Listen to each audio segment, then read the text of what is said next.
wa indahum hino ka maɓɓe ka aljannaji tan ɓe mana gasiratu tarfi sonnaɓe raɓɓinɗinaɓe darɗe ɓe darata walla koye goɗɗo sonamodi maɓɓe a turabun goreɓe. Allah wiyana ɓe haada awa ko ɗum ɗo matu aduna ko foda ɗon kon li yawmil hisabe ñalande hasbore. inna hada hande no ɗum ɗo la risikuna ko arsika amen ñaame ma lahu alanaɗo min nafadin immorde e landugol. hada ɗum ɗo few wa inna littaqina ande hino wodani bewɓe ɓen kadi la sharra ma'abin ko ɓuri bonde e ruttorde. jahannama ko yite jahannama yaslawnaha ɓe naata e magge fa bi salmihadu nge boni ruttorde.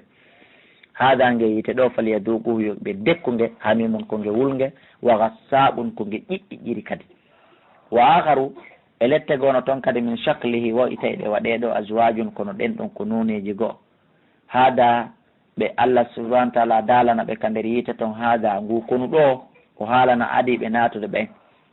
inna hada ngu konu ɗo kadi fawjun ko konu mugu tahimun ma'akum ƴeŋay ngu tawa on nder toon ɓe mana unetengu e hoore mon nder toon.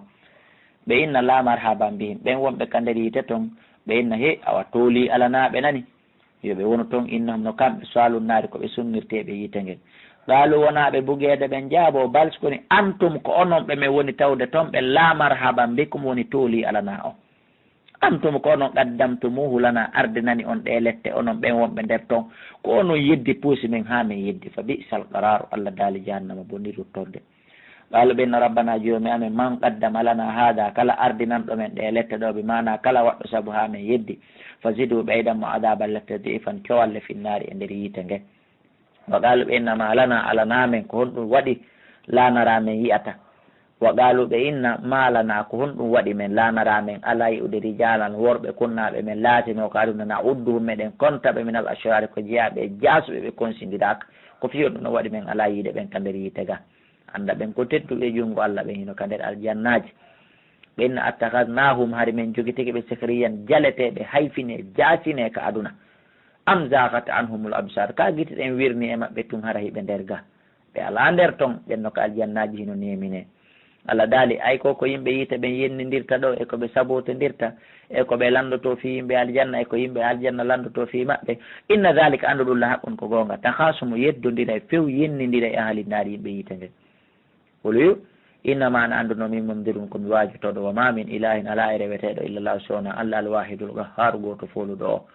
rabbu samawati jeeɗo kammuli ɗin wal arde e leydi ndi wama baynama konkoni hakkude majji al azizu kankoni tedduɗon al ghaffaru kankoni yafotoɗon. oluyu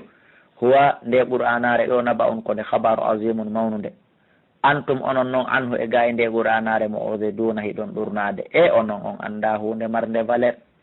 ma kana liya hana nalan ala nalan min ilmin immorde e gandal bil malayil ala e mbatu dow ngun ɗuni malayka ɓen iri yaktasimuna tuma nde ɓe wenjidirta. in yuha wahaynaka ilayya faade an illa annama ana siwona wonde min nadirun komi wajotoɗo mo bini feññina. eɗo qala rabbuka an tuma nde jomma wi ma dalanno lil malaikati wonande malayka ɓen inni min de haaligum ɗo faala tagude bashara neɗɗo min penin immorde e loopal. fa ida sawwaytu simi gayni tagudemo mi fondidirimo o nafaktu mi wutti fihi e makko min ruhi immorde e ruhu an o miɗo faala faga ulahu yon suyam musajidina sujjon. fa sajada al malaikatu malaika ɓen sujjanimo kulluhum ɓe foppo maɓɓe a juma ona ɓe den dagal illa iblisa sowona iblisa istakbara o mawnintini wa kana o laati min al kafirina jeeyaɗo e heferaɓe. qala Allah daali ya iblis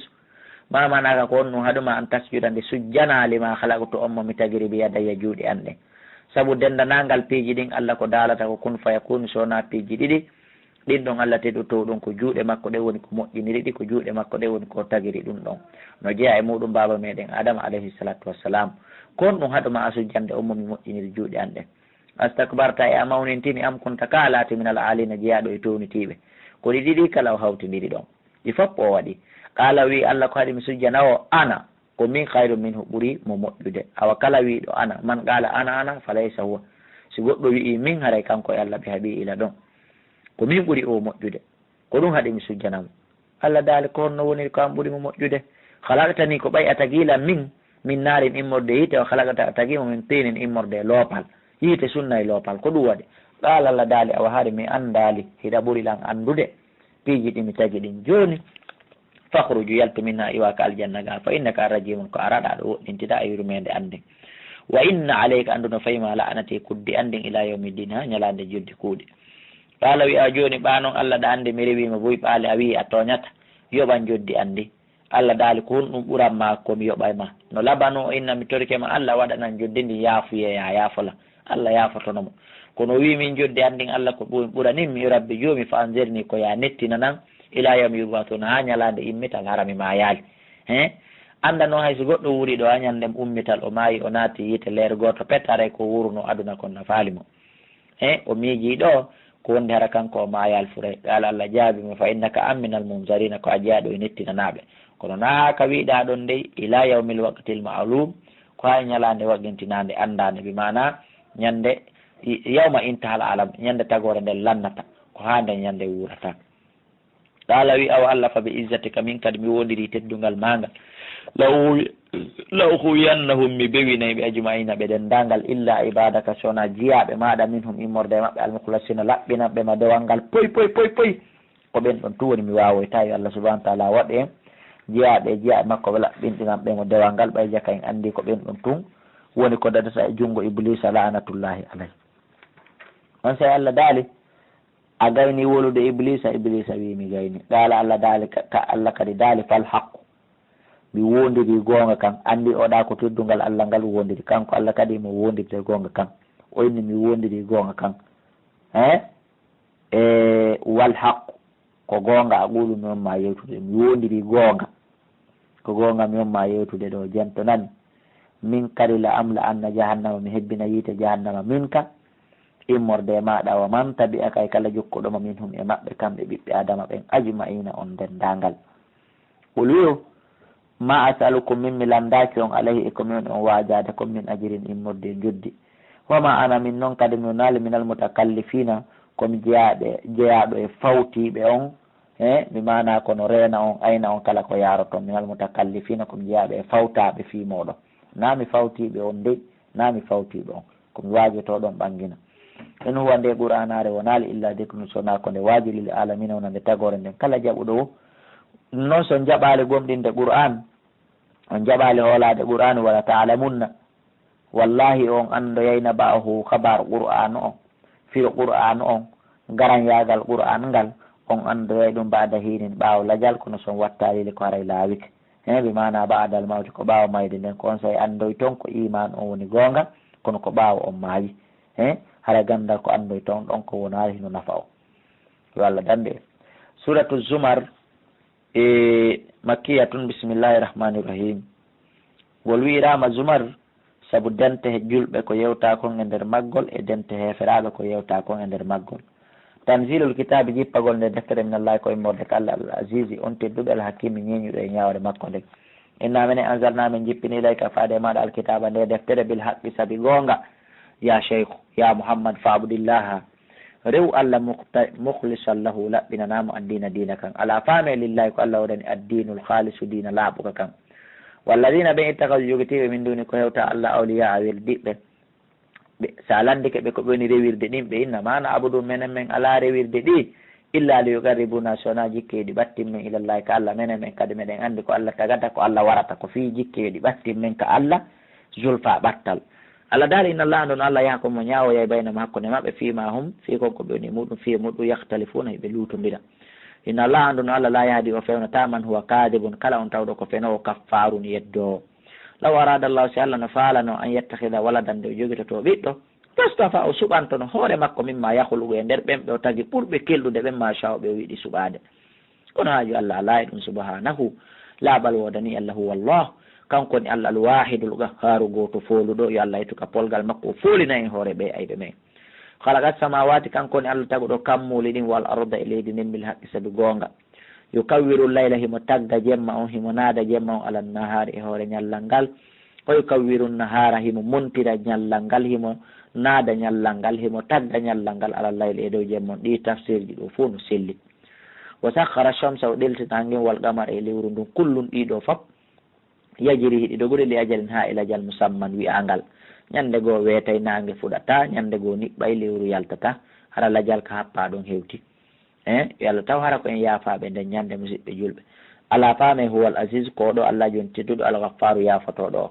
halaqakum o tagi on min nafsin wahidatin immorde wonki woti summa jaala refte waɗi minha e makki woni wonki baba adama ken o waɗi immorde makki zawjaha ɓeygu makki nene hawwaw koye baba adama woni ko taga par ce que si baba adama tagano e nene hawwaw gorko watano laamade debbo si kala maɓɓe kadi noon taga nokku ngotum ɓe fotayno kadi puissance dole goɗɗo watano laamade goɗɗo ko ɗum waɗi si Allah tagi nene hawwaw ittimo e baba adama fiyo baba adama waw laamade nene hawwaw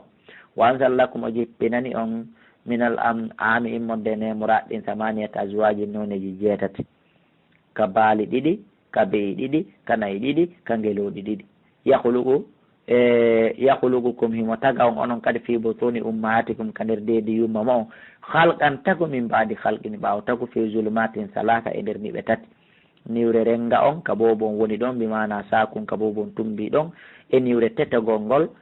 ngol e niwre reedu ndun ɗen niɓe tati Allah hino taga on nder ton waɗa on tagu e ɓaawo tagu heɗɗe e toɓɓere maniyu ɓawti ɗum o waɗa tagu heɗɗere ƴiƴam ɓawti ɗum o waɗa tagu huyre ko ɗum ni tagu e ɓaawo tagu ko fanda kon dalikumullahu awon yi o Allah waɗan ɗon ɗum ɗo rabbukum ko ɗon jommon lahul mulku ko ɗo waɗani laamu ngol la ilaha la reweteɗo e gonga illa wa sona oɗo fa anna tusrafuna kono onon woncitira ɗon e faamugol gonga no ngalɗini in takfuru so tawi woni on yeddi fa inna allah Allah ganiyun ko galo yondiniɗo an komi gaymo on fop so fof on yeddi Allah lorratamo hay e hunde na ferema noon seeɗaɓe ko yeddoton wala yarda kanko noon Allah o weltanaki o suɓanaki o yarlanaki li ibadi wonande jeeya makko ɓen alkufra keferan kakungu ko suɓani ɓe ko iman saabu ko ɗum ɗon nafata ɓe na ko nafatamo kanko de kanko ko woni wohi no fotanamo wan taskuru so tawi woni on yetti Allah yardahu lakum o weltanto on ɗum so weltanike on noon ɗo andi joddidin ko aljanna wala taziru waziratun wonki worondoy ta ko wisra ukura dongal bakkatu wonkigo teddungal min ɗum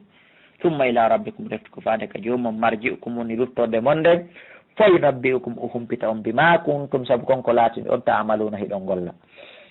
innahu no Allah alimun ko annduɗo bi dhati suduri gundoji ɓerɗe ɗi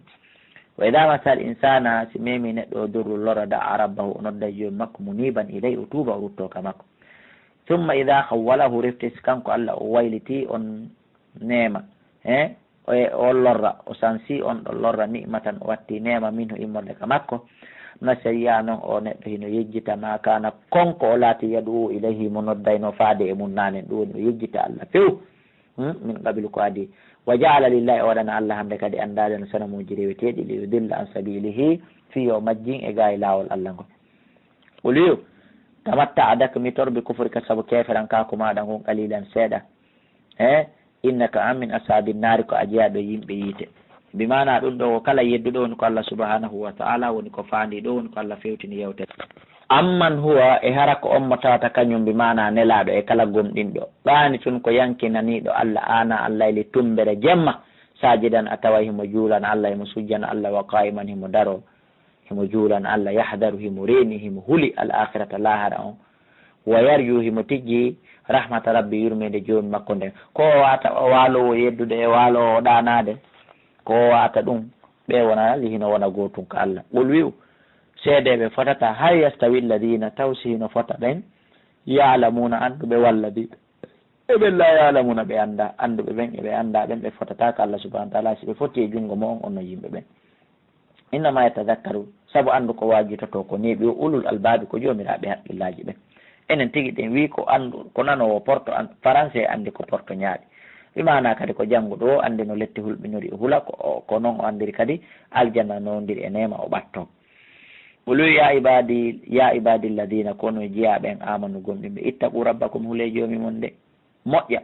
lilladina ino waɗani ɓen hasanu moƴƴimɓe fi hadi duniya o aduna hasanatun moƴƴere wa ardullahi wasi a leydi Allah ndin ko yaajude ya ahi ka wonɗa ɗon so tawi ala heɓude darsuji ɗon tawi a heɓata julde jama ɗon eggu yaha ka heɓata darsu ka heɓata bayana ka heɓata julde jama sa jooɗike ɗon wona gantoɗo hande kadi leydi Allah ndin kodi yaajude islam naati aduna Allah fof kala jooɗiɗo ka wata rewde Allah o taw sikku o heɓo yaygo ganto e hoore Allah o heɓoytago ganto innama yuwaffa sabiruna ajurahu ande o yiiɓe muñiɓe ko weɓete ko mbaraji maɓɓe ɗi ɓe gayri hisabine ko aldaya hasbore foppu kontante moƴƴi ko yoɓete kon si wona joddi muñal si tawi woni kala hunde nde muñiɗa ɗum ɗon si Allah hino yoɓudema ko yo nokku tun o jonne ɗum ɗon kontatake yo Allah waɗe muñiɓe yo Allah liɓu noon kadi e hoore men jatabuyeji welɗi muñaɗi ɗin qul wi inni min umirtu mi yamirama an abudallaha nde mi rewata allah mukhlisan lahu dina mi laɓɓinanamo dina kan wa umirtu mi yamirama len akuna nde mi latto awwala al muslimina adiɓe silmude jebbilano allah e ɗeɗo mofte qul wi inni mi akhafu nde huuli in asoytu rabbi somi yeddi joomi an adaba yawmin lette aroya e ɗe ñalade azimin mawnude qul wi allah allah abudu woni ko mi rewata dey min on mukhlisan lahu dini mi laɓɓitanamo dina kan ɗum mi laaɓani on boy fa abudu onon noon rewe ma seytum kala ko faala ɗum min duni ko hewta allah ɓay onon rewgol allah on faalaka qul wi innal khasirina anduno perduɓen alladina ko ɓen khasiru anfusahum perduɓe wonkiji mum ɗi wa alimi e ɓen gureji mum ɗi yawmal qiyamati ñande dargal ala faame dalika huwa alkhusranul mubin kon ɗon perdi ɓanguɗi ɗin lamnoɗan ɓe min fawgimi sengude o maɓɓe zulalu niɓe minan naari immorde yiite nge womin tate mino sengule maɓɓe kadi zulalu niɓe yiite nge ɗowɗe yiite nge wona ɗowɗi ɓuwundi ko ɗowɗi wulɗe dalika nge yiite ɗo yukhawwifu llahu bihi allah hino huɓidira nge ibadaw jiyaɓe makko ɓen wonande kala hulowo yo allah waɗen huloɓe golla en kadi newinana en gollugol golle hulɗo jiite ko gollata kon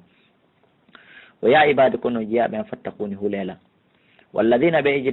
ijitanabu faggitiɓe walladina ɓe ijitanabu woɗɗitiɓe tagutu sanamuji bewinayi ɗiɗin an yabuduha nde ɓe rewata ɗi wa nawu ɓe tuuɓi ɓe rutti ilallah faade ka allah haalanɓe lahum no waɗani ɓe albushra welo welo fabashir humputo ibadi jeeyaɓe an ɓen no waɗani ɓe aljanna weltinirɓe aljanna alladina ɓen yastamiuna alqawla jentotoɓe konngol darso on konngol bayana on konngol ko yewtete kon ha moƴƴa ɓe sendinira ko moƴƴi kon e ko wona kon fa yattabi'una ɓe jokka e ko ɗum woni ahsanahu ko ɓuri labbede e muɗum kon ulaika alladina ay ko ɓe woni ɓen hadahumullahu ɓe allah fewni wa ulaika ɓen ɗon hum ulul albab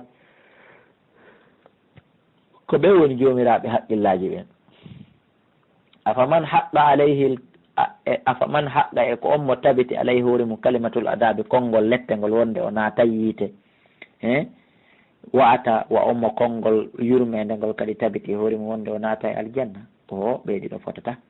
afa anta tunqidu man finnaari a sikku ko an dandata on lanɗo unade ka nder yiite on lannuɗo unade ka nder yiite a sikku ko an dandatamo ƴawnamo e magge lakin illadina sukoni tumɓen ittaqaw rabbahum hulɓe joomi mum lawnoɗan ɓe gurafun soroji ko ɗum étage ji towɗi ko aljanna min fawɗano sengude ɗin ɗon kadi gurafun étage ji mabniyatun mahaɗi tajirino ila min tata sengole majjal anhaaru canɗi waɗallah en ɗo ko fodore allah ni la yuhlifullahu allah lundotako almiada fodore nden alam tara yiyali anna allaha no allah on sala o jippini min assamai tika sama ma an ndiyam fa salakahu o naadi ɗan yana biya e ɓulli ɗin fil arde ka leydi summa yahriju bi rifti o yaltinira saabu majjan zar an ngesele mukhtalifan luutodirɗe alwanu noneji mum tumma yahiju refti ɗen ngesele laabe fataraw tun yo ya ɗum kadi musfarran hino soyɗa wojja yoora tumma yaju aluhu refti allah waɗa ɗum hutaman muncitiɗum ko ɗum woni misal ibnu adama inna fi dalika ande woni e nde qur'anare la dicra wajuli ulil albabi wonande jomiraɓe haqqillaji ɓe ene musidɓe julɓe afaman sharaha allahu sadrahu e ko on mo allahu on yeññi ɓernde munde lil islam fi islam o newinanimo ka ɓernde makko wono bappa hamsa e kala gomɗinɗo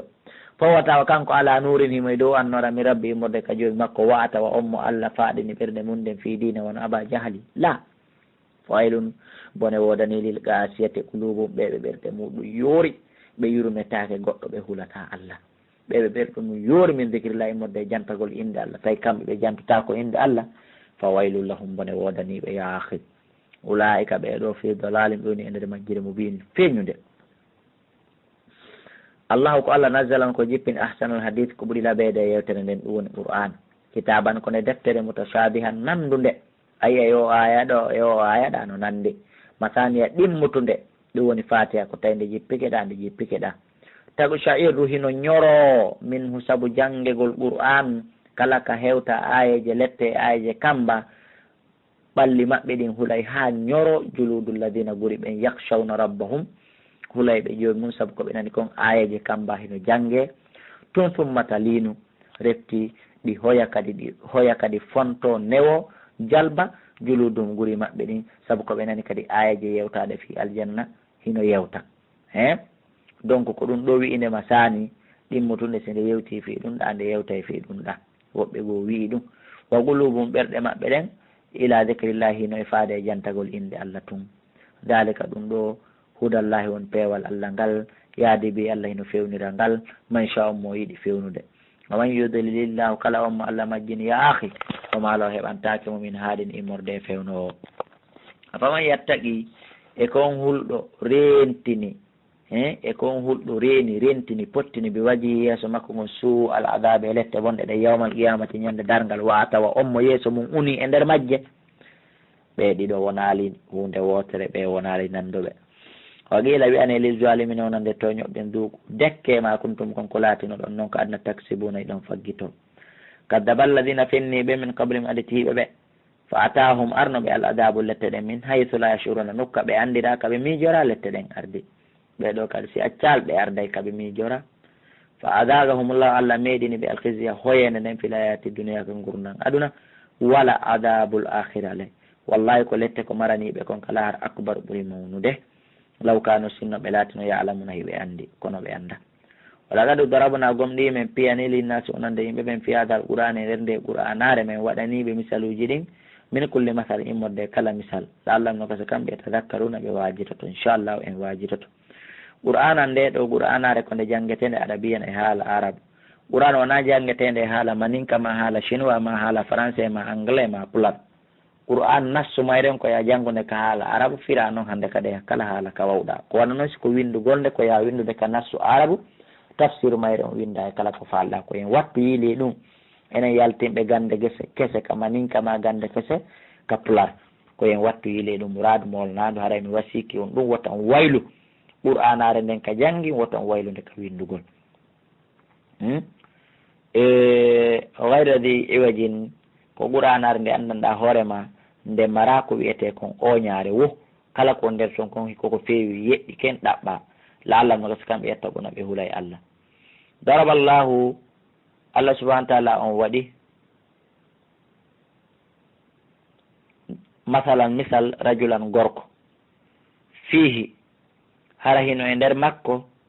awaleygoye ma hino jeymo suraka u kafuɓe hino e makko kafuɓe mo mutashakisuna kono ɓe fof maɓɓe koɓe sertuɓe nden oɗa ha ton jini ndiyam oɗa no ha ton jini leɗɗe oɗa no ha ton jini nindi oɗa hino ha ton jini renoygol ka ngesa hino e maɓɓe yimɓe kafuɓe mo ɓen hoore kadi koɓe kafe mo kon koɓe sertuɓe oɗo wa rajulan e gorko salaman hisanɗo li rajulin wonande gorko goto pet ene haala yastawiyani masalan taw si ɓeeɗiɗo hino fota ɓeeɗiɗo fotata rewowo allah tun ko ɗo woni aden mo aden goto jeeyi ko goto o mari nelawomo ko goto o mari yilowomo yiltomo o andi oɗo no fowti ko woni rewowo allah o amma rewowo seɗɗamu reway karama ko batini reway mbile reway manan ko munkur reway ɓeygu mum ko oɗo mari yimɓe boyi no jeeyimo hiɓe kafimo hiɓe fota e makko kono koɓe sertuɓe si oɗa nelimo fi ndiyam oɗa nelamo fi yiite si oɗa nelimo fi leɗɗe oɗa nelamo fi kaaƴe donc o wonay aaden goto mo ɓuttina o wonay mo fowtaki o wonay mo ɓerde mum deeƴa ko ɗum woni rewowo ɗumɗa rewa ɗumɗa wattide Allah subhanahu wa taala yalla waɗe rewoɓe Allah subhanahu wa taala tun Allah daali ene e hal yastawiyani masalan taw so ɓe no fotata misal ɓe fotata awa ɓay enen tigui en wi ɓe fotata alhamdulillahi yettoje ɗen yo wodan Allah tun kadi a jawata hunde yette si wona Allah bal skoni aktharuhum ko ɓuuri hewde ɓe la ya'lamuna ɓe anda innaka wa am muhammadu mayyitun ko a maayowo nani wa innahum kamɓe kadi noon mayyituna koɓe maayoɓe wonaɓe luttoɓe kadna ɗo summa innakum refti onon fof yawmal qiyamati ñande dargal inda rabbikum ko ɗum woni nokku ka joomi